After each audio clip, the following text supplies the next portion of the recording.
दोस्तों, आज हम वीडियो के माध्यम से बक्सर के युवाओं को और बक्सर की जनता को ये बताना चाहेंगे कि हमारे साथ ये गुड्डू तिवारी है। बक्सर में काफ़ी दिन से समाज सेवा कर रहे हैं। इस टाइम अंत्योदय सेवा संस्थान के माध्यम से गरीबों तक पहुंच रहे हैं और इनका कार्यक्रम मेरे ख्याल से संडे के संडे होता है ना, संडे के संडे इनके कार्यक्रम चलता है जिसमें गरीब बच्चों को खाना खिलाने के कार्य करते हैं। बहुत सारे कार्य होता है जिसमें कंबल वितरण भी होता है और खैर इनसे जानना चाहेंगे और वीडियो के माध्यम से सब लोग जानना चाहेंगे। तो तिवारी जी, आप लोग जो बक्सर में समाज सेवा कर रहे हैं वो क्या कुछ बताइए। क्या बताइए? सामाजिक कार्य एक हम लोग समाज को मैसेज देने का काम करते हैं।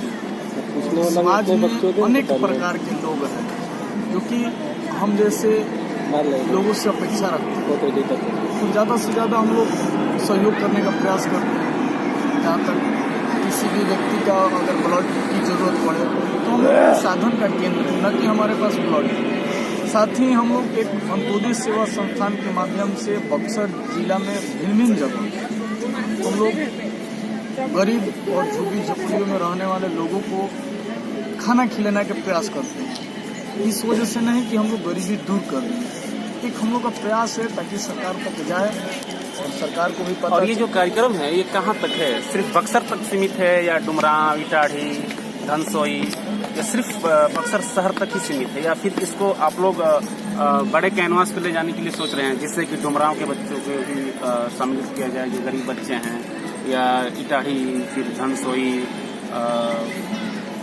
जो भी बक्सर जिला में छोटे छोटे जो भी कस्बे पड़ते हैं, क्या वहाँ तक भी पहुँच बनाने के लिए आप लोग सोच रहे हैं कि अभी सिर्फ बक्सर शहर तक ही सीमित है? शहर के कई प्रखंडों में हम लोगों ने कार्य किया, जैसे कि इटाढ़ी, चौसा, नवानगर में भी, और वैसे जगह पर भी हम लोग जाते हैं। कई सारे हम लोग के कार्यक्रम की वजह से लोगों के माध्यम से सूचना मिलता है कि आप लोग यहाँ पर आइए, तो हम लोग जाते भी हैं और साथ ही हम लोग बोल भी देते हैं कि आप लोग ऐसे कार्यक्रम करिए और चले भी जाते हैं। अच्छा, जैसे आपके वहाँ पे काफ़ी विरोधी भी हैं, तो विरोधियों का कहना है कि गुड्डू तिवारी के एक बहुत ही बड़ा राजनीतिक महत्वाकांक्षा है, और जब आपको ये सुनने को मिलता है जो आलोचना कि मैं इस तरह से कार्य कर रहा हूँ, गरीबों के लिए कर रहा हूँ, समाज सेवा कर रहा हूँ, उस टाइम आपको इस तरह के जब आलोचना मिलते हैं, खासकर के फेसबुक पर, सोशल मीडिया की राजनीतिक महत्वाकांक्षा है इसके पीछे, तो आपको कैसा लगता है? किस तरह से विरोधियों का या जो भी आलोचक हैं आपके, हालांकि आलोचक को अगल बगल आपके आलोचक होना चाहिए, आलोचना होनी चाहिए, लेकिन आप उस टाइम कैसे रिएक्ट करते हैं? कैसा लगता है आपको?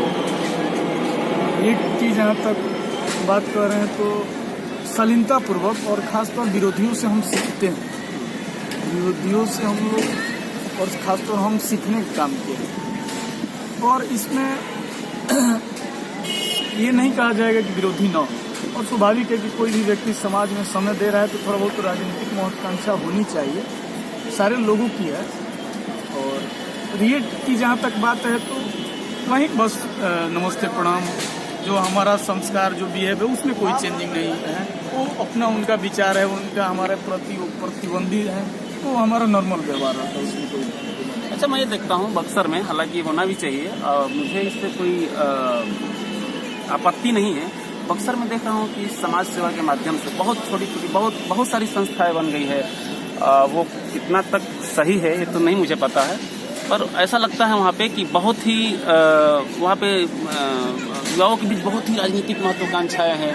तरह तरह के बैनर तले छोटा छोटा संस्था कहिए, दल कहिए, बन गई है।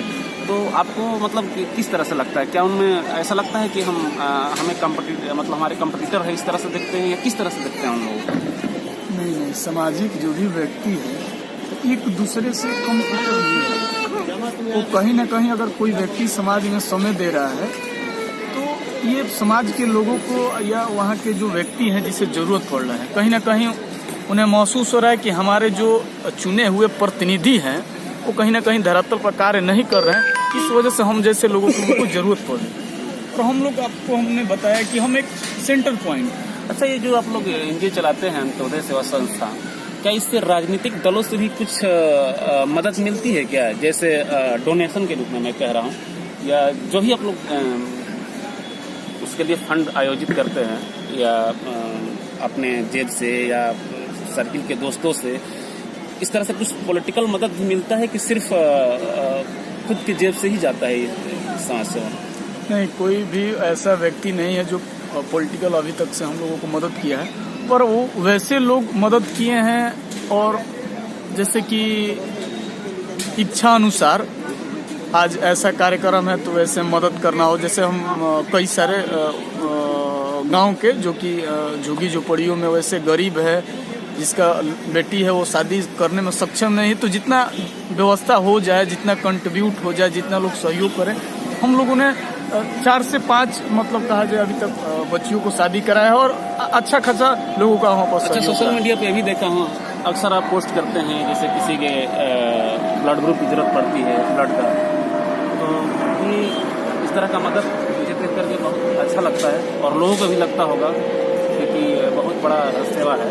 तो मतलब जो ब्लड देने का आप लोग काम करते हैं, क्या बक्सर के लोगों के ही क्या दूर तक भी कहीं पहुंच बनता है? जैसे आरा का भी कोई जरूरत हो, आरा भी आप लोग भेजते हैं कि बक्सर तक किसी में? कि उसमें ब्लड ग्रुप में होता है क्या कि जैसे ब्लड ग्रुप में कौन सा व्यक्ति का कौन सा ग्रुप चाहिए, तो हम लोग पहले पता कर लेते हैं कि वो ब्लड बैंक में ब्लड ग्रुप है या नहीं। उसके बाद हम लोग ब्लड डोनेट कराते हैं। अगर बक्सर के व्यक्ति की जरूरत है उसी वक्त दे देते हैं, और आरा का व्यक्ति की जरूरत हो तो हम लोग कार्ड दे देते हैं। कार्ड के माध्यम से वहाँ पर प्रोवाइड हो जाता है, उन लोगों को मिल जाता है। तो हम लोग सेंटर पॉइंट।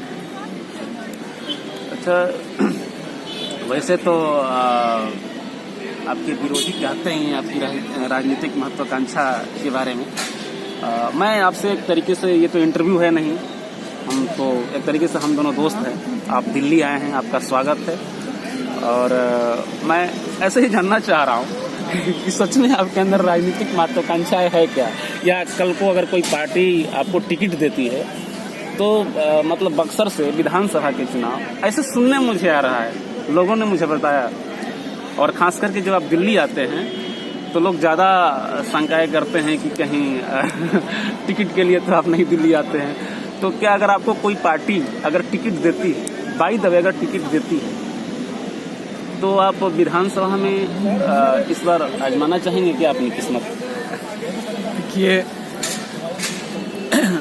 सारे व्यक्ति जो समाज में समय दे रहे हैं, कहीं ना कहीं राजनीतिक हो, सामाजिक हो, लोगों से जुड़े हुए हैं, तो उसे राजनीतिक महत्वाकांक्षा है, इसमें कोई दो मत नहीं है। और एक कहा जाता है कि राम किसे न भाते हैं।